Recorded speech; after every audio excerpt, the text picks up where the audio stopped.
I have a patient right now who's 85 years old. She's been coming to me for 2 years.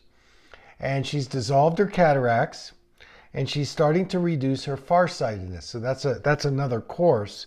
But she wanted a new prescription and I gave it to her. She gets the prescription and says, "Oh, this is blurry. I can't wear it." And I said, "Exactly. So you got to work with it." You know, you buy prescriptions, it's going to cost you money, right? And your expectation is, well, I buy it for a prescription, I should be able to use it. And in this particular case, the prescription that you may get, you may need to start using it outside the scope of your daily circumstances and routine.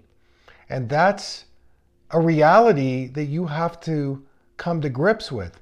Because if you have an expectation, oh, give me the reduced prescription, and then I can use it to drive, I can use it to my computer, and you get it and you go, wow, this is challenging me a little bit. You've got to work with it.